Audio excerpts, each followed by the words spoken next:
So mga tol, kakatapos lang po ng laban sa pagitan ni former world champion Anthony Joshua versus Daniel Dubois na ginanap sa Wembley Stadium sa London. Ang inaasahan nga po na tatalunin lang ni Anthony Joshua itong si Dubois.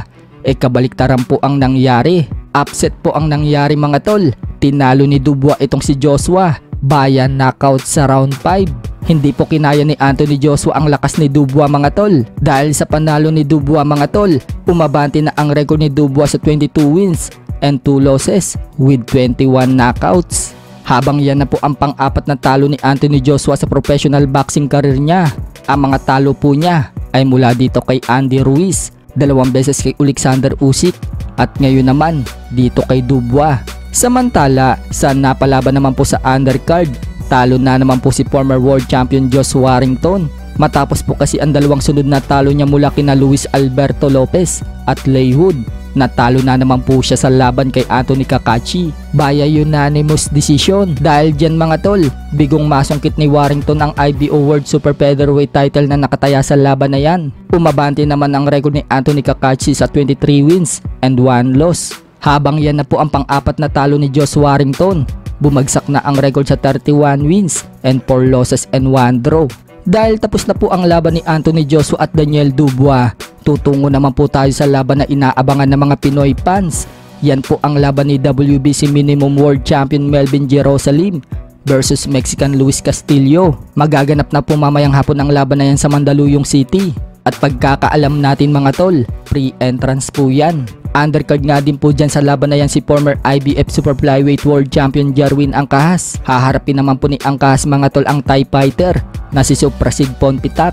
Sa weigh-in nga po na naganap kahapon mga tol, parehong tumimbang ng 104.8 pounds itong si Jerusalem at Castillo. Habang parehong tumimbang naman ng 125 pounds si Jerwin Angkahas at itong si Suprasid Ponpitak. So sa featherweight na nga po lalaban ngayon si Angkahas mga tol. 2 dibisyon ang inakyat niya ngayon.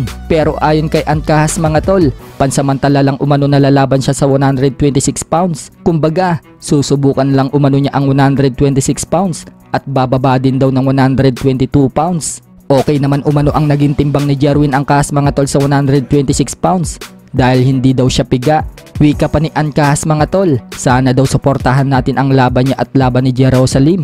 Para nga din daw kay Angkahas mga tol, ini-enjoy na lang umano niya ang natitirang panahon niya sa professional boxing. May inamin din si Angkahas mga tol, bagamat hindi niya nasabi ng diretsyo, malapit na siyang tumigil sa pagbaboxing. Kumbaga ine-enjoy na lang talaga niya ang natitira niyang mga laban. Sa iba pang balita mga tol, former 3 Division World Champion Janrel Casimero, ibinahagi nga po niya sa isang post mga tol na malapit na niya makuha ang timbang. 3 linggo na nga lang mga tol, laban niya na sa Japan kontra dito kay Mexican Saul Sanchez. Pero sa post niya mga tol, sinabi niya dyan na 127 pounds na umano ang timbang niya. Ipinakita pa nga po ni Casimero mga tol ang kinakain niya at yan daw ang pagkain ng immortal. So ibig sabihin mga tol, 5 pounds na lang makukuha na ni Casimero ang weight limit sa 122 pounds. Kung matatandaan mga tol, ibinalita natin noong nakaraan na ipinakita din ni Casimero sa video na payat na siya at litaw na ang abs niya. Kaya wala na dapat ikabahala mga tol ang mga fans ni Cuadro Alas dahil yakang-yaka niya ang 122 pounds.